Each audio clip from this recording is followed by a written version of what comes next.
Bienvenidos un martes más de entrevistas. Mi nombre es Santiago y esta es La Barra de Santiago, como todos los martes a las 7 p.m. Hoy estamos de manteles largos, estamos con alfombra roja. Una de las personas que inspiró este proyecto, una de las personas que más admiro dentro del mundo del medio, la tengo hoy sentada aquí enfrente. Tengo la oportunidad de estar platicando o de platicar con él próximamente. Jordi Rosado. Ay, mi Santi, encantado. Bienvenido, de verdad. O sea, ¿cómo te explico, caray? Qué fortuna tenerte aquí, qué placer, qué privilegio poder platicar contigo. Ay, no, muchas gracias. Yo encantado de estar aquí. Pues ya nos conocemos y contento de ver tu proyecto, de saber que vas tan bien, que llevas ya, pues al momento que estamos grabando esto, más de 5 meses de mucho trabajo. Y pues qué padre, me da mucho gusto y yo más bien, yo feliz y muy agradecido que me hayas invitado. Así es que encantado. Gracias, mi Jordi. Te voy a contar un poquito también, si hay público nuevo, bienvenidos. Les mando un beso en la frente a todas sus casitas o donde quiera que nos estén viendo. Te voy a contar un poquito de dónde nace este proyecto, claro, para que supuesto. Pongamos en contexto más o menos de qué vamos a estar platicando, cómo va a estar la dinámica, ¿no? Este proyecto nace aproximadamente como hace 4 años, nace la idea, porque yo paso uno de los momentos más complicados de mi vida, una depresión muy difícil en la cual viví muchos excesos, muchos problemas de adicciones, etcétera, ¿no? Esto me lleva a tirarme en cama aproximadamente como 1 año y medio, 2 años. Y bendito Dios, gracias a la gente que yo tenía cerca, a mi madre y a mi hermana, pues puedo empezar a salir poco a poco adelante en este tema, ¿no? Porque fue muy, muy, muy difícil para mí. Mi mamá se dedica a los medios de comunicación, como sabrás, y me pedía que por favor no le importaba si yo estaba bañado o con los dientes lavados, porque para mí era muy complicado en ese momento hasta pararme de la cama, ¿no? Me tiró en donde trabaja. Me dijo, tú quédate aquí mientras estés fuera de la cama, para mí ya es mucho más que suficiente, ¿no? Y como sabrás, pues mucha gente va a hacer promoción, muchos artistas, actores, etcétera, muchas personas que gracias al ambiente en el que me desenvuelvo y tuve la fortuna de, pues conozco y son cercanos a mí, y viviendo lo que yo estaba viviendo en ese momento, pues les preguntaba si habían vivido cosas parecidas, momentos difíciles, baches en el camino, porque tú sabrás, dedicándote a la prensa, que de repente los artistas están muy glorificados, ¿no? De repente los vemos como diositos, se nos olvida que también son seres humanos, que también tienen problemas, que tienen momentos complicados. La diferencia es cómo salieron adelante de este proceso, ¿no? Ese es el factor común que tiene una persona con éxito. Y me empezó a interesar mucho contar estas historias para que si alguien allá afuera estaba pasando por momentos complicados y en este caso vieran a Jordi Rosado y te admiren y les guste tu trabajo como yo, en este caso. Gracias. Vean que si Jordi lo logró, todo mundo también puede, claro, ¿no? Todos podemos, nada más que hay que atravesar un duelo, las situaciones que cada quien tenga, y yo feliz de compartirte cualquier cosa que pueda ayudarnos a todos, ¿no? Porque también cuando uno cuenta sus cosas, se sigue ayudando, porque al final los problemas van a seguir viniendo, porque la vida es así, ¿no? Dicen, por eso dicen, hay que generarnos los buenos momentos, porque los malos van a llegar solos. Exactamente. Entonces, tú sabrás como entrevistador que de repente las entrevistas pueden llegar a ser un poco monótonas, ya tienes el guión más que preparado para las preguntas que suelen ser bastante repetitivas, entonces nos gusta empezar distinto, nos gusta empezar despertando los sentidos. Despertar los sentidos es la mejor forma de despertar también la memoria en muchos aspectos, ¿no? Entonces empezamos siempre con la misma pregunta, y es: ¿a qué olía tu casa cuando eras chiquito? Ay, qué buena pregunta, nunca me la habían hecho. ¿Mi casa a qué olía cuando era chiquito? Olía a alfombra. Olía a la alfombra, olía el tirol. No había un olor específico. Quizá te podría decir que después de estas cosas básicas que son como la base de una casa, te podría decir que olía a guisados. Mi papá cocinaba mucho. Mi papá cocinaba muy, muy bien. Mi mamá no cocinaba nada, pero mi papá cocinaba muy bien. Y entonces como que olía guisado, al guisado del día. Creo que a eso olía mi casa.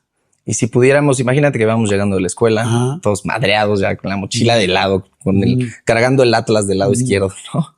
Si pudiéramos abrir la puerta de tu casa, ¿qué sería lo primero que me enseñarías? Creo que lo primero que te enseñaría sería la sala.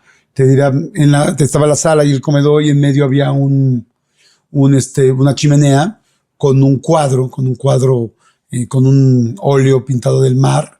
Yo creo que primero te sentaría de ese lado y ¿sabes qué te enseñaría?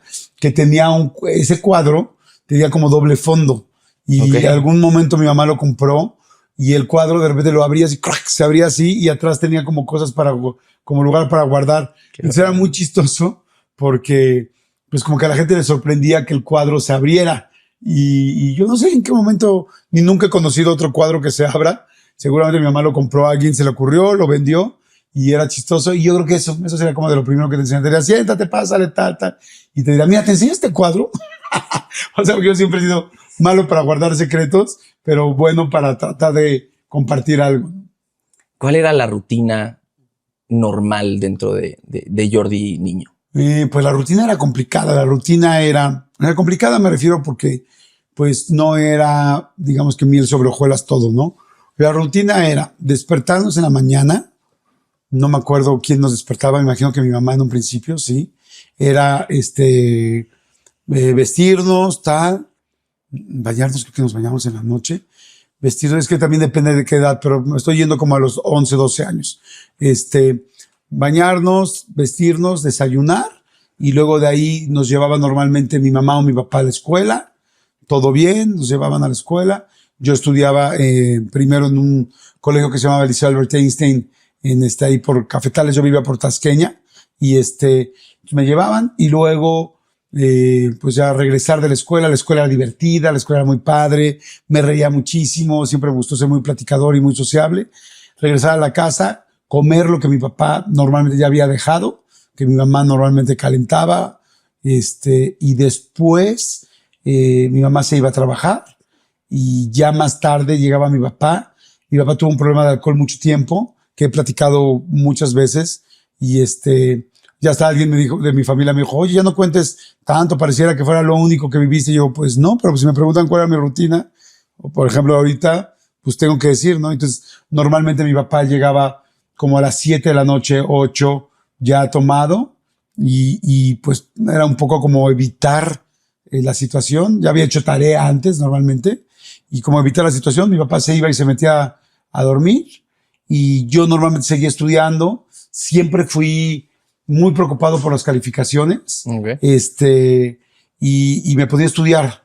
Fíjate que la verdad es que no tengo mala memoria, pero tengo TDAH, entonces siempre he sido como muy ansioso y muy distraído.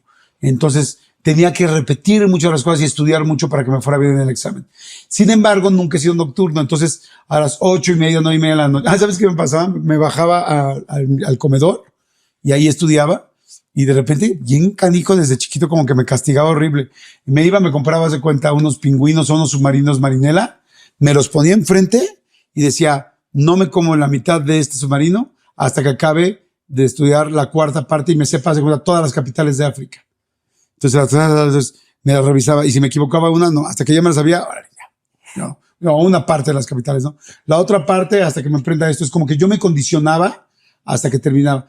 Sin embargo, había veces que había que estudiar más, y yo a las 9:30 de la noche, 10, ya no podía. Soy muy matutino, entonces me empezaba a dormir, me iba a dormir, me acostaba, y me levantaba a las 5 de la mañana, digo, en caso de que tuviera examen, no siempre, a las 5 o a las 4:30 a seguir estudiando, pero necesitaba dormir. Ya a esa hora, cuando sentía que empezaba la madrugada de la mañana, ya podía estudiar. Entonces era como mi general entre semana, y los fines de semana iba a los scouts. Era scout, y fue de las cosas más lindas, y que además me salvaron mucho de estos momentos como complicados. Y fíjate qué chistoso. Por un lado, mi papá tenía esta situación un poco complicada, pero por otro lado me metió y me insistió en meterme a los scouts, que fue mi felicidad más grande, porque me encantaba acampar, salir, aprender de muchas cosas, porque pues en los scouts tienen muchas cosas que tienen que ver con valores, con honestidad, y es algo que me gustaba. Y los domingos normalmente era el día que mi papá, bueno, los sábados salía también después con mi mamá. Mi mamá era muy de llevarnos a Plaza Universidad, a salir, al cine. Mi mamá era muy generosa siempre en todo. Entonces todo era como, mientras lo que ella tuviera, a manos llenas. A veces tenía mucho, a veces más o menos, a veces poco, pero siempre a manos llenas. Entonces lo disfrutábamos mucho. Y después, los domingos, mi papá era muy de museos. Entonces era el día que mi papá, el fin de semana mi papá normalmente no tomaba, y entonces el domingo era un día lindo con mi papá de ir al museo, ir a hacer una carne asada en el bosque. Era como un día muy lindo. Esa era mi rutina. Oye, ten cuidado cuando me preguntes, porque no. Ya viste que me extiendo. Encantado, Tremendo. de verdad, de escucharte. Te digo que es un privilegio. Gracias. ¿A qué le tenías miedo cuando eras chiquito? A los monstruos. Muy cabrón. Muy cabrón. Fíjate que tenía mucho miedo a la oscuridad. Y yo soy una persona muy visual. Entonces, cualquier cosa fea que viera, fea me refiero a las cosas. Si yo viera un Picasso, por ejemplo, a los 6 años era como, wow, ¿qué es eso? ¿Me explicó? Olvídate un Siqueiros, no era, no mames, o sea, esto me ultra mal viaja. Me daba miedo las cosas que parecían agresivas. No sé por qué. Y entonces no podía dormirme. Y me acostaba en la noche. Me estoy yendo un poco a otra casa de chiquito. Y a los 6 años me levantaba y ir a correr al cuarto de mis papás a meterme a dormir con ellos. Tenía mucho, mucho miedo siempre de esas cosas. Yo creo, ahorita te voy a contar algo que creo que nunca he contado. Yo creo que yo tenía una sensibilidad extra de más para las cosas paranormales en las cuales sí creo. No soy clavado, pero sí creo. Aunque tengo un podcast completo de paranormal que es el de Todo un Mucho con Martita y Gareda. Pero entonces todas las noches me pasaba porque me daba mucho miedo. Y te voy a contar una cosa que me sucedió alguna vez. De repente, yo siempre decía a mi mamá, oye, ¿por qué no te duermes? No, es que me da miedo, es que me da miedo, es que me da miedo eso.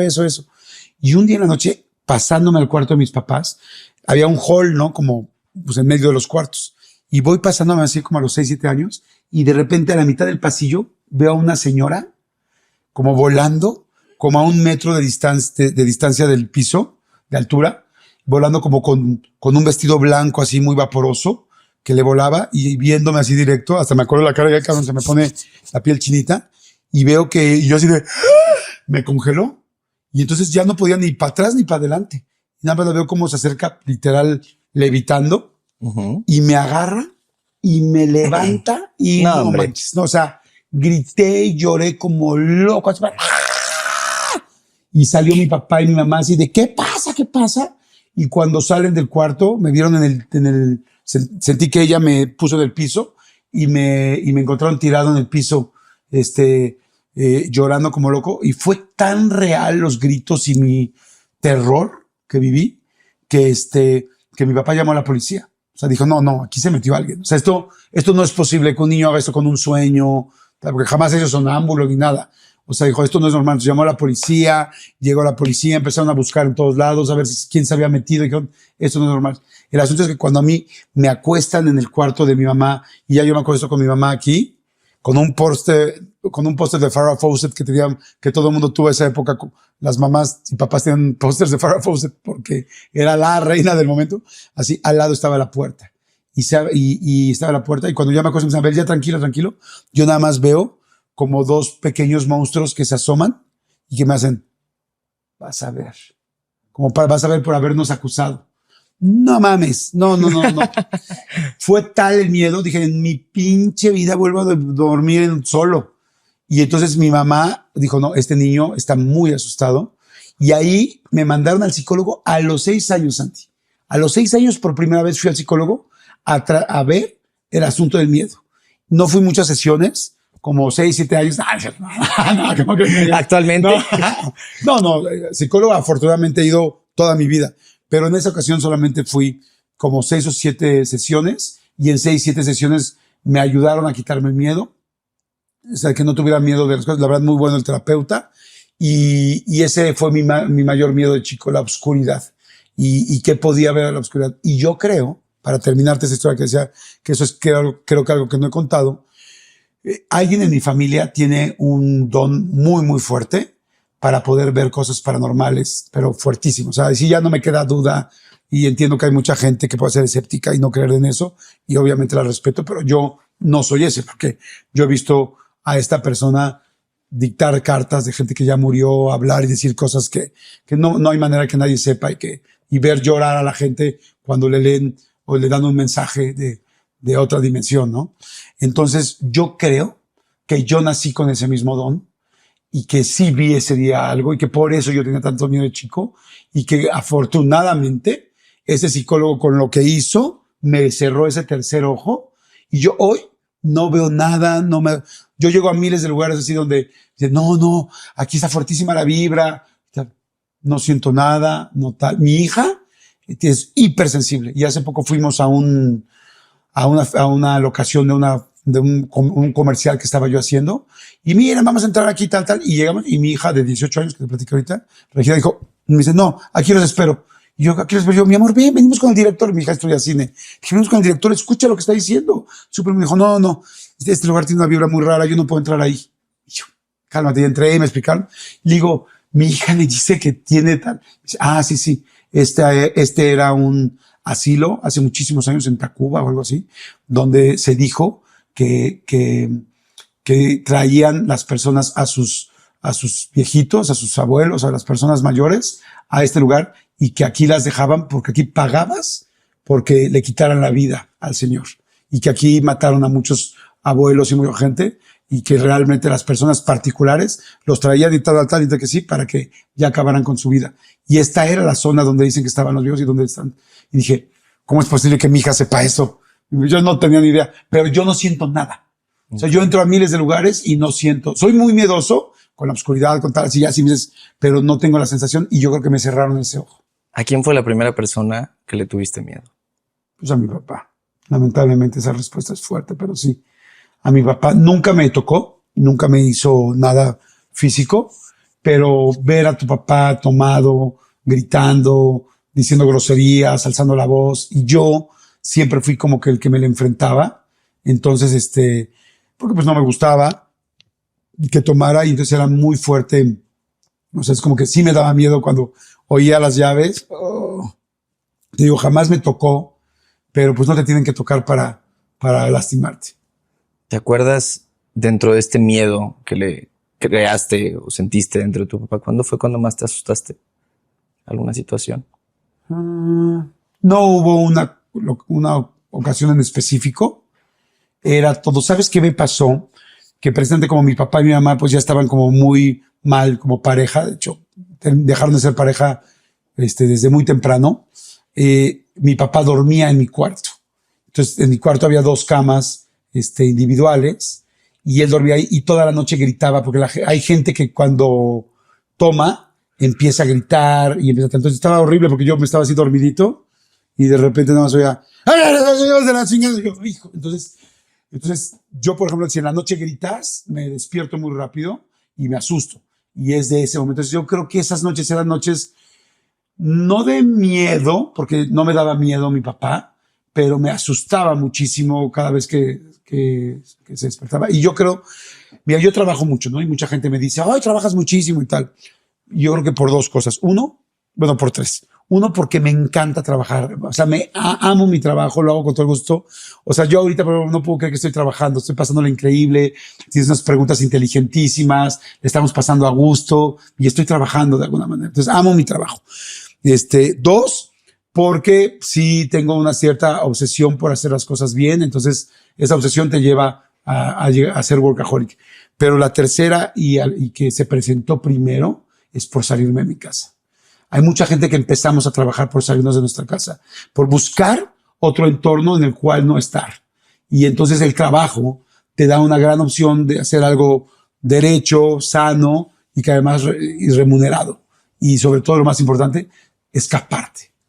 ¿Qué hacía tu mamá cuando escuchaba estos gritos entrando a la casa? Nada. La verdad es que, digo, sí, seguramente hubo varias veces que le reclamó, se pelearon, le dijo no le hables así o no nos hables así. Pero yo creo que cuando es tanto tiempo, o sea, fueron muchos años, estoy hablando de más de 7, 8 años. Entonces ya llega un momento donde se hace una rutina y entonces, pues ya es como, ¿para qué enfrentamos a la persona que ya sabemos que es mejor aguantarte 10 gritos de la puerta a las escaleras que se meta al cuarto y que se duerma? Entonces realmente a la larga no hizo mucho. ¿Cuál es la confrontación más fuerte que tuviste con tu papá? Sí, hubo un momento muy fuerte, muy fuerte donde tú vas creciendo y y ya llega un momento donde no es lo mismo ser el niño de 9 años que llega tu papá tomado a ser el adolescente de 16 o 17. O sea, ahí sí ya es mucho más serio. Entonces hubo un momento que sí, me enfrentó y no se movía y tal. Dije, papá, voy a pasar. Y no, tal, voy a pasar, voy a pasar. Dije, y ahí sí le dije, o sea, si no pasas, te voy a aventar. ¿No? Y tú aventar a tu papá es algo horrible, fuertísimo. Y no lo terminé aventando, pero sí llegué y pasé así como, ya con esa situación como hombre, donde empiezas a ser hombre. Digo, eres todavía un joven, pero debes ser hombre. Y es ya un asunto de biológico de dos machos midiéndose, ¿no? Es como de, a ver, o sea, es como, ya no soy un niño de 9 años, cabrón. O sea, es, o me dejas pasar o me dejas pasar. Gracias a Dios no llegó a más, pero ese momento sí lo recuerdo como un momento muy, muy agrio en nuestra relación. De ahí en fuera nunca hubo más allá porque nunca, digo, jamás me tocó y qué bueno que no te toque. Porque además una persona tomada, pues pues está perdiendo 4 de sus 5 sentidos. Entonces, pues no sería justo un enfrentamiento porque pues una persona así no tiene cómo defenderse realmente. ¿Qué hacía Jordi con ese enojo? Trabajar, aplicarse en la escuela. Fíjate que hay una cosa muy chistosa. Yo escribí varios libros para adolescentes y para papás de adolescentes. Mi adolescencia completa. Sí, qué bueno. Y cuando un adolescente llega a esta etapa, lo que quiere es atención. Lo que necesita es sentir que llama la atención en la casa. ¿Cómo llamas la atención en la casa? Siendo disruptivo, yendo en contra de tus papás, ser confrontativo. Un adolescente empieza a necesitar tener un propio criterio. La corteza prefrontal necesita empezar a probar todo otra vez. Lo que le creíste a tu papá de niño, en la adolescencia se lo vas a cuestionar y vas a hacer lo contrario a lo que dice tu papá para poder empezar a ser tú. Y empiezas a llamar atención portándote mal, llegando tarde, contestándoles, aventando la puerta, mentando madres, chasqueando la boca, en fin. En mi caso y en mi casa, lo necesario era hacer lo contrario. Estaba todo tan de cabeza que la forma de llamar la atención era siendo un buen estudiante, sacando 10, era muy fuerte. O sea, esto que te estoy diciendo es muy fuerte porque es una psicología invertida. Es la única forma de llamar la atención en mi casa es llegar con un 10 o llegar con un diploma. Y porque llegó un momento en mi casa, mi mamá siempre fue una mamá ultra presente, muy cercana, y mi papá, un gran papá, que ya cuando no están aquí, me di cuenta de todas las cosas que me dio mi papá, porque a veces las cosas negativas son tan abrumantes que tapan las positivas. Pero sí te puedo decir que la enfermedad de mi papá, porque al final el alcoholismo es una enfermedad, es solamente una sombra, es una pantalla contra un tesoro gigantesco que hay atrás. Mi papá me enseñó a ser súper honesto, súper trabajador, derecho, muy positivo, muy echado para adelante, a hacer negocios, o sea, era a amar la naturaleza, o sea, pero lamentablemente eso lo descubrí muchos años después de que falleció. No muchos, pero algunos años. Porque te digo, esta sombra, a veces las sombras son muy, pues, engañosas, ¿no? La sombra es algo muy relajado, muy ligero, pero te tapan. Y entonces me dejó muchas cosas buenas. Pero entonces, mi mamá como que le echaba todas las ganas, pero ya llegó un momento donde mi mamá se enfermó y pues donde nadie se preocupaba qué calificación sacaba o si me había ido bien o mal en la escuela. Y la verdad es que terminé siendo un muy buen alumno. O sea, sí fue un alumno de 9 y 10, pero era completamente por mí, porque yo quería hacerlo así y porque quizá era la manera de llamar la atención al revés, ¿no? Porque el mundo de la casa pues no era normal. El enojo viene por una reacción del cuerpo tratando de esconder el dolor. Y este dolor quizá llegue a dar situaciones como el hecho de llamar la atención, ¿no? Lo que estás poniendo en la mesa. Y de repente, de chiquitos, no sabemos que quizá un abrazo pueda curar solo eso, ¿no? ¿Cuándo fue el abrazo que esperaste que nunca llegó? Sí, definitivamente de mi papá. Mi mamá era muy abrazadora, muy física, muy tal. Mi papá era muy lejano, era más frío. Y por supuesto también lamentablemente una persona que tiene esta situación, se siente siempre en deuda. Cuando la persona que toma está sobria o cruda, se siente con la cola entre las patas, entonces menos se acerca. Y a mí lo que me pasó fue que durante muchos años pues no me abrazaba ni me saludaba ni siquiera de beso con mi papá, imagínate. Y yo soy súper físico, súper físico. Entonces de repente como a los 21, 22 años yo ya había puesto un negocio y entonces ya trabajaba mucho porque afortunadamente el negocio le fue muy bien y viajaba mucho. Y de repente un día dije, no juegues, saludo de beso a mis tíos, no tenemos una familia grande, pero tíos políticos sobre todo. Saludo y beso a los tíos políticos, los llego, los abrazo, todo, y a mi papá no. Y un día como que me cayó el 20 y dijo, oye, no manches, tengo 22 años y no le doy beso a mi papá. Dije, qué penoso esto. Y entonces, un día, así literal, inventé un viaje que no tenía, que te digo, sí, normalmente tenía muchos, pero llegué y le dije a mi papá, porque dije, ¿cómo lo voy a abrazar? O sea, es como, ¿con qué pretexto abrazo a mi papá? Pero fíjate qué fuerte eso, que tengas que buscar un pretexto para abrazar a tu papá. Y dije, ¿con qué pretexto lo abrazo? Y dije, ya sé, dije, hoy me tocó ir a trabajar en Ixtapa, tal, es que ya me voy. Y llegué y lo abracé así rápido, como para decirle, abracémonos otra vez, besémonos otra vez, no dejemos esto. Es como, o sea, sí estoy lastimado y tú tienes tus propios problemas, pero acerquémonos, ¿no? Y ese día lo abracé y lo despedí de beso, pero porque necesité un pretexto. O sea, necesité un pretexto para besarlo, porque no me atrevía. No es que no me atreviera. No había un motivo, no había cómo me acerco. Si llevamos, tú imagínate que llevas 9 años saludando a una persona así. Es cómo te beso, ¿no? Entonces yo creo que ese fue un momento complicado. Y también, lamentablemente, hubo mis 2 graduaciones, la de la primaria y la de la secundaria, o la de secundaria y la prepa, ya no me acuerdo. 2 graduaciones no llegó. Y ese es algo muy, muy fuerte. Cuando alguien no llega, cuando alguien tan importante para ti no llega a un evento pues esencial en tu vida. Y yo creo que ahí fue el abrazo, para contestar tu pregunta concretamente, yo creo que ese fue el abrazo que más esperé y que nunca tuve. ¿Cuál era el papel de tu madre dentro de todo este proceso? Pues mi mamá fue muy compasiva, fue muy cuidadora, fue muy pues trató de suplir o de complementar todo eso que me estaba faltando. Me hubiera gustado, evidentemente, que quizá en algún momento fuera un poco más dura con la situación, pero también ella estaba lidiando con muchísimas cosas. Ella se enfermó muy joven, ella murió a los 52 años, le dio enfisema pulmonar súper joven, entonces ella estaba también luchando con muchas otras cosas simultáneas, y entonces no puedo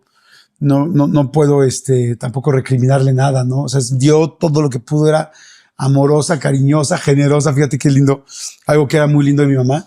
Mi mamá era tan generosa que muchos de los problemas que tuve después con mi papá, los problemas que tenían de pareja, era por las tarjetas de crédito. O sea, porque mi mamá se endeudaba. O sea, mi mamá ganó muy bien mi mamá fue representante de Pierre Cardin en México.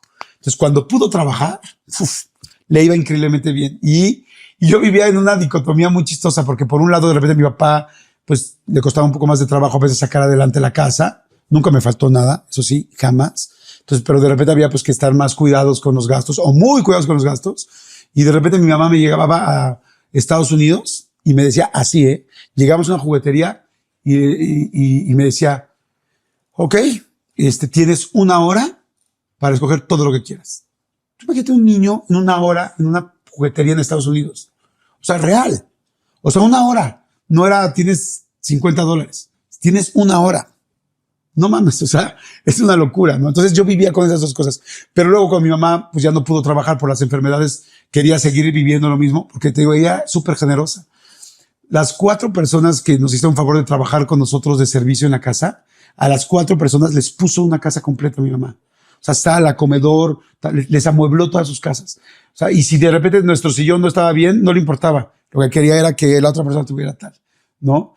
Entonces era muy lindo porque era una persona muy generosa y un ejemplo lindísimo, pero pues hay un momento que eso no es sostenible. Es cuando mi mamá ya no trabajaba, lo seguía pagando con las tarjetas y mi papá se enojaba con las tarjetas y bueno, fue un rollo. Pero esa era mi mamá, como muy, muy cálida, muy cariñosa y lamentablemente pues cuando se enfermó pues se complicaron las cosas. Vamos con la contraparte de la pregunta que te hice hace rato. ¿Cuál es el abrazo más bonito que te dio tu mamá?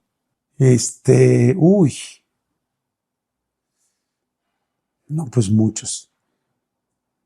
Yo creo que los de las graduaciones fueron muy importantes por la falta del otro. Pero siempre, bueno, yo creo que te lo voy a cambiar de abrazo a agarrada de mano. Cuando mi mamá le diagnostican que va a fallecer por enfisema pulmonar, pues fue fuertísimo, ¿no? Y le dicen que va a vivir solamente 1 año que te digan eso a los hijos. Yo tenía, no sé, 21 años y mi hermanita 19. Pues está muy cabrón, porque aunque tengas 21 años, pues que la INE lo diga, no eres ningún adulto, ¿no? Entonces, pues es como, ¿cómo le hacemos? Tal, bueno, gracias a Dios, y a la fuerza de ella, bueno, primero a Dios, obviamente, pero era una mujer muy fuerte, vivió 8 años más, o sea, vivió 8 o 9 años a partir del diagnóstico. Claro, 8 años ya tremendos, con el oxígeno en su, con el oxígeno en su cuarto, y va, o sea, el cigarro es algo muy fuerte, y al final va cobrando por pedazos, ¿no? Entonces es primero te cuesta trabajo, luego está, luego es un rato el oxígeno, luego es nada más de vez en cuando, luego solamente abajo de tu casa, y luego es toda la vida, y luego estás amarrado a un tanque. Y así fue pasando. Y entonces llegó un momento donde, pues pasó tanto tiempo que evidentemente mi mamá y yo hablamos de su muerte. Y eso es una gran bendición, ¿no? Porque hoy conozco a mucha gente que lamentablemente han perdido un ser de un día para otro sin aviso. En este caso, la gran ventaja de un diagnóstico mortal es tener el tiempo de despedirte. Esa es la gran noticia de cuando te digan que alguien va a morir. Y nosotros tuvimos muchos años para hacerlo. Y entonces lo platicamos, inclusive yo le hice una carta de despedida que me costó, nada en mi vida me ha costado más trabajo de escribir que eso. Pero después de eso fue pasando el tiempo, y tú vas viendo cómo se va deteriorando la persona y te vas dando cuenta que pues no falta mucho tiempo. Y mi mamá y yo siempre fuimos muy vaciladores, muy chistosos, ella era muy chistosa, muy chistosa. Aún ya muy enferma con todo este asunto de la ¿cómo se llama esta cosa? De la cortisona. Mi mamá era una mujer, la verdad, muy guapa, alta, con un cuerpo lindísimo, y pues la cortisona le hizo cambiar todo su físico, y tal 2 años sentada al lado de un tanque de oxígeno, pero nunca perdía su humor, ¿no? Me estoy desviando un poco, pero esto es algo que me recordó y es muy lindo. ¿te acuerdas? No sé si igual tú estás muy chiquito, pero la gente que esté más grande se va a acordar que se puso de moda una rana René cuando eran los baby mopeds. Y entonces había unos baby mopeds así que venían vestidos de marinerito. Entonces yo le regalé uno a mi mamá, entonces agarraba y decía, pásame a la rana. Entonces ya ella enferma y todo. Entonces uno a 6 meses, 8 meses antes de morir, ¿no? Y me dice, pásame a la rana. Y yo que le digo, se volvió a portar mal. Y era un juego, ¿no? Entonces estaba sentado y me dice, siéntala aquí. Y entonces agarraba y sentaba la rana aquí. Y agarraba y...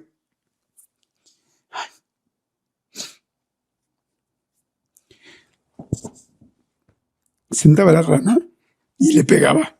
Y decía, órale, cabrón, por portarse mal. Entonces me moría de risa porque le daba unos pinches zapes a la rana que la tiraba. Y nos reíamos los dos. Y yo y me decía, regrese para acá. Y la volvía para acá. Nos reíamos mucho. La rana obviamente la tengo y es de mis tesoros más valiosos. Pero me gustaba que nunca perdió su esencia. No, nunca perdió su esencia. Era muy chistosa y muy linda y era muy sociable. Y entonces le pegaba a la rana y nos reíamos. Y en una de estas, me dormí con ella y a veces me decía, pues tú quédate a dormir conmigo. Yo ya 24 años antes de salirme de mi casa. Duérmete conmigo, tal. Y yo sabía que esa noche iba a ser posiblemente de las últimas noches que iba a dormir con ella, porque además ya me iba a salir de la casa, ya me iba a ir. Y esa noche le agarré la mano y me dormí agarrado de la mano de ella. Entonces por eso digo que te cambié el abrazo, porque más que un último abrazo, un abrazo muy especial, fue dormirme con ella, agarrarle la mano. Yo siempre he apreciado mucho la vida porque pues lamentablemente conocí la muerte muy joven. Y entonces yo hago algo como un poco raro, ¿no? Con la gente que quiero mucho, de repente le veo la oreja, te veo, no sé, la pantorrilla y te veo los pelitos de la pantorrilla y yo pienso, disfruta esos pelitos ahorita cuando está el cuerpo vivo, disfruta esa orejita ahorita que está viva, ríete o vele el ojito ahorita que está vivo. Porque como ya viví tanto eso con mi mamá y esta noche dije, siente esta mano, quizá por última vez, porque está viva. Y me dormí con ella y la pasamos increíble, nos dormimos, tal. Y ese es un gran recuerdo que tengo porque sí lo tuve muy presente. Dije, siente esta mano al 100. estate aquí ahora más que nunca. Todavía ni estaba de moda este rollo aquí ahora. Pero yo dije, cabrón, esta es la última vez que vas a dormir con tu mamá, sí. Abrázala y tal. Entonces yo creo que ese sería el abrazo que siempre esperé. Oye, me quedo con una imagen tan bonita de tu madre. Si me pudieras describir su sonrisa. Era una sonrisa preciosa. O sea, así, como de carillas sin carillas. Tenía una dentadura preciosa, muy linda, blanca, muy muy abierta, muy linda. ¿Crees que en este proceso, digo, aún sabiendo y siendo consciente que quizá iba a llegar un momento en el que ya no iba a estar, ¿crees que te quedaste con ganas de decirle algo? No, hombre, le dije todo. Todo. Hasta nos hicimos una promesa. Porque ella, como tenía enfisema pulmonar, sentía mucho. Cuando empieza a complicarse el asunto, ya sus pulmones estaban trabajando muy poco, sientes que te ahogas. Y entonces empiezas a poner más almohadas en tu cama. Entonces piensas 1 almohada, 2 almohadas, 3 almohadas y empiezas a subirla. Entonces ya casi dormía sentada.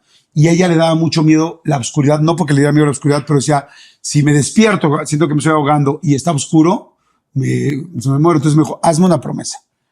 Y me dijo, ¿qué? Me dice, porque mi papá cuidaba la luz, entonces llegaba y apagaba la luz. O sea, prométeme que siempre me vas a venir a prender la luz, que si está apagada la luz me la vas a prender siempre y que nunca me la vas a apagar. Le digo, prometidísimo. Le digo, pero con una condición, Lulucita, porque así decía, le digo, a ver, mamita, con una condición, yo te prometo siempre apagarte la luz, pero prenderte la luz, si tú me prometes, cuando ya no estés aquí, que no haya manera de que nunca te me aparezcas. Si hay una forma de que tú te aparezcas, te remato otra vez si te me apareces. Y me dijo, te prometo que nunca me voy a aparecer. Nunca. Para que ubiques cómo hablábamos de la muerte. Va. ¿Y me creerás que ahorita llevamos 25 años que murió y nunca he soñado con ella? Uf. Ni siquiera he soñado. O sea, cumplió a cabalidad. Dentro de este proceso de crecimiento que tienes que tener de repente, ¿no? Muy rápido, ¿no? Porque tienes una pérdida, tienes de todo, o sea, la contraparte completamente ajena, ¿no? A este tema del cariño o lo que puede llegar a ser. Me cuentas que el tema del trabajo fue algo muy importante en tu vida y me gustaría empezar a indagar un poquito en tu carrera, cómo empiezas, cómo te enamoras de los medios, cómo sabes que te quieres dedicar a esto. Pues fíjate que de los medios siempre, o sea, ya sí lo traía en el ADN, ¿no? Y no tengo a nadie en mi familia que se dedicara a esto, pero no había duda. O sea, desde chico yo no salía a jugar fútbol, ni quería salir a andar en bici. Yo quería filmar películas, quería grabar cassettes para ser locutor de radio y escuchaba las canciones en el coche de La Pantera y de unas estaciones que son así tus ultra abuelitas. Y yo escuchaba la canción y trataba de presentarla en el coche. Y entonces escuchaba el intro, ¿no? De José José y era, él es el rey, el príncipe de la canción, tal, José José. Y trataba de acabar como lo hacían los locutores profesionales. Grababa mis primeros podcasts de alguna manera en cassettes en la secundaria y hablando mal de los maestros para que se viralizara. O sea, ahí la viralización era que se pasaran, para que se pasaran el cassette entre ellos. Y era como, no manches, ¿ya oíste el cassette que grabó el de tercero A? No juegues, está chistoso. Entonces grababa los cassettes para que se los pasaran y era como mi podcast. Entonces como que siempre quedó muy claro que me gustaba esto. No tenía una sola duda, ¿me explicó? Y desde chico me acuerdo que una vez, una persona que trabajaba en la casa que se llama Margarita, que ojalá va a ser, pues, bueno, evidentemente toda una vida que no la veo, pero sí me ve, le tengo un recuerdo tan lindo, y de repente tenía a su novio, y le dije, ¿a dónde van a ir hoy? Yo tenía como 11 años, y me dice, vamos a hacer una fiesta disco. Y yo, ¿una fiesta disco? Y yo, ¿hay luces? Sí. Y yo, ¿me llevas? Sí. Y ahí íbamos con su novio y llegamos a la fiesta disco que era en un garage ahí por Miramontes, en un garajito, pero había luces que prendían porque pues las luces de fiesta y de las discos de antes eran 6, 7 focos de jardín y le ponían un sistema que se llama sistema audio rítmico, entonces prendían tuc, tuc, tuc, tuc, tuc, tuc, tuc, tuc, tuc, tuc. Bueno, me quedé 20 minutos viendo la pinche luz así de wow, y de repente ya cambió la secuencia, ahora es de atrás para adelante, tac, tac, tac, tac, tac. Tac, tac, tac. Ahora los dos extremos, tuc, tuc, tuc, tuc, tuc, tuc, tuc, tuc. Y dije, no manches, o sea, no hay duda, me encanta esto, o sea, me encantan los conciertos, me encanta la producción, me encanta la tele, y de ahí empezó, y de ahí, para concretar el inicio, empecé a trabajar en Cablevisión muy joven, gracias a Lalo Suárez, que él trabajaba desde chiquito, en quinto de prepa, me metió a trabajar ahí, y fui feliz. Luego en WFM hicieron un concurso para ver quién ganaba el concurso, se llamaba Radio College, y había que mandar un programa creativo, y pues digo, es una historia larguísima, pero te la reduzco al mínimo. Ganamos el concurso, yo y 2 amigos, Lalo Suárez y su novia Gaby Gutiérrez, y ganamos el concurso una vez, luego volvimos a meter el programa y lo ganamos otra vez, y luego volvimos, yo dije, vamos a hacer otro programa, me dijeron, estás loco, güey, ya ganamos. Estamos entrando al primer semestre de universidad, ya perdimos todas las clases, tenemos todas las faltas, ya ganamos una vez, no, hay que hacer otra segunda vez. Y luego, ya que ganamos la segunda vez, les dije, hay que hacer otro. Me dijeron, ¿estás loco? ¿Por qué? Le dije, una vez más. Me dijeron, ¿qué quieres? ¿Cómo crees? ¿Pero por qué quieres hacer otro? Le dije, es que quiero que nos contraten. Me dijeron, ¿estás loco? Tenemos 18 años, acabamos de cumplir 18 años. Jamás nos van a contratar en WFM. Volvimos a ganar, volvimos a mandarlo, ganamos. Y bueno, es una historia muy larga, pero al final nos contrataron. Y entonces trabajaba en Cablevisión y en WFM, pues a los 18 años. Entonces ahí empecé. Jordi, sé que eres un hombre muy ocupado. Tristemente se nos acabó el tiempo. No, lo estoy disfrutando mucho. Yo también. Prométeme que vas a venir para una segunda parte. Por supuesto, prometido para una segunda parte, y las que quieras, con muchísimo gusto. Oye, mi Jordi, para cerrar siempre hacemos la misma pregunta, porque entendemos que el meternos a investigar en ciertos lugares que no tenemos presente de repente puede ser difícil. Entonces hacemos un ejercicio donde cerramos, en donde te voy a hacer 3 preguntas y necesito que me contestes de todo corazón. No importa si te tardas, no importa si la pregunta dura 20 minutos, me da igual. Perfecto. La primera es, ¿a quién le darías las gracias a lo largo de tu vida y por qué? La segunda es, ¿a quién le pedirías una disculpa y por qué? Y ahorita te digo la tercera. Vamos con eso. La primera la tengo muy clara. Le daría las gracias definitivamente a mi papá y a mi mamá. O sea, y bueno, y evidentemente también a Dios que me los eligió. Dicen que las almas eligen a los padres, pero yo no pude elegir mejor. O sea, yo hoy sí estoy muy, muy seguro que la persona que soy, de la cual sí me siento orgulloso, es gracias a ellos. Gracias a lo que viví, gracias a esas tardes, a esas noches de algunos gritos, gracias a esa mamá, gracias a ese papá, a esas cosas que me enseñaron. Sí, y 1,000,000 de veces elegiría, si fuera alma de esas de soul que avientan, 1000 veces volver a caer en mi misma casa. O sea, me dieron muchas herramientas que hoy puedo utilizar y con las cuales creo que puedo también ayudar a más personas. Entonces, sin lugar a dudas, mi papá y mi mamá. Las gracias. La segunda cosa, ¿a quién le pediría perdón? Una disculpa. ¿Y por qué? Creo que le pediría una disculpa. Pues a mis papás los he dicho muchas veces también, cuando de repente juzgas o prejuzgas, pero para cambiar un poco esa respuesta, le pediría disculpas también quizá a algunas de mis exparejas por no estar, por traer a heridas de la infancia que quizás si hubiera trabajado antes, hubiéramos hecho un poco más fácil nuestro trabajo como pareja, ¿no? No he estado, la verdad, en ninguna relación donde me sienta únicamente el responsable de la pareja, en lo absoluto. Siempre he sentido completamente que ha sido de 2, pero sí sería muy lindo poder decir, híjoles, me hubiera encantado llegar sin bagaje, llegar sin cargar estos dolores y estas lastimaduras, y me hubiera encantado decir, híjoles, me hubiera encantado meter turbo y tomar un curso extra emocional para poder llegarte un poco menos lastimado y poder hacer las cosas un poco mejor. Eso creo que les pedirá disculpas. Y la tercera. La tercera es un caso hipotético, por eso no lo dije al principio, necesito un poquito más de explicación. Es un caso hipotético, entendemos que no se puede hacer, pero de repente en el camino hay personas que nos lastiman y no lo saben, no lo tienen presente, y creo que es una oportunidad en todo caso que tengas a alguien. ¿A quién le pedirías que te pidiera una disculpa? No, las disculpas que he necesitado me las han dado. Las personas que no me han pedido una disculpa realmente no quedaron tampoco en deuda en mí, porque entiendo que cada quien tiene sus complicaciones, su vida, sus problemas, sus propios dolores, que a veces no pueden hacer más con lo que hoy tienen. No hay nadie a quien necesitar una disculpa. También es válido. Muchas gracias por venir a la Barra de Santiago. ¿Hay algo más que quieras aportar? ¿Alguna pregunta que me quieras hacer a mí? Lo que tú quieras. No, más bien felicitarte. Qué entrevista tan inteligente, qué preguntas tan interesantes. Sí te puedo decir que llevo muchísimos años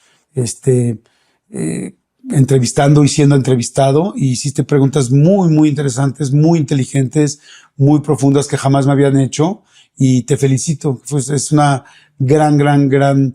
es un gran momento, una gran entrevista, y estoy seguro que te va a seguir yendo muy, muy bien, porque tienes esa profundidad, esa inteligencia emocional y esas ganas de hacer las cosas bien. Te felicito.